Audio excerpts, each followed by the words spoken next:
Quand les gens discutent de la 5G, les premières choses qui viennent à l'esprit, ce sont les téléphones portables, la rapidité des connexions Internet, les diffusions en direct et le téléchargement de vidéos. Mais les applications 5G peuvent être utilisées très largement, donc la technologie peut même aller sous terre, jusque dans les mines du monde entier. Le charbon est une source d'énergie majeure en Chine et joue un rôle important dans la relance économique du pays. Pour la première fois de l'histoire, les réseaux 5G ont été déployés à des centaines de mètres sous le sol afin d'apporter la sécurité, la surveillance, les communications et le contrôle à distance.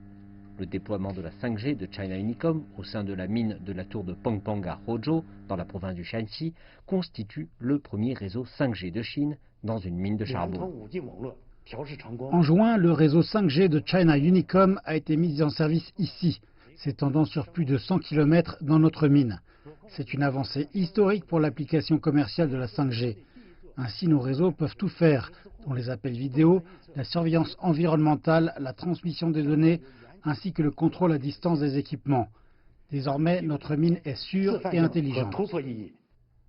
L'exploitation minière intelligente est l'une des nombreuses applications 5G issues de l'innovation de China Unicom. L'opérateur étatique a lancé sa première série de services de télécommunications spéciales à destination de plus de 20 000 entreprises, et ce dès le 30 janvier, afin de soutenir le travail à distance, les téléconférences ainsi que les contrats dans le nuage. China Unicom, en tant qu'entreprise publique, endosse des responsabilités sociales. En avril dernier, Unicom a établi l'Alliance de l'innovation des applications 5G.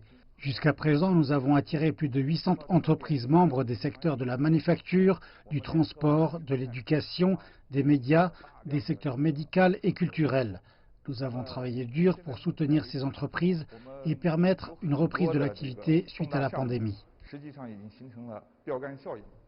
Jusqu'à juin dernier, il y avait 97 entreprises d'État administrées par le gouvernement central en Chine, toutes jouant un rôle clé dans la sécurité économique du pays, la reprise ainsi que la stabilité de la chaîne d'approvisionnement.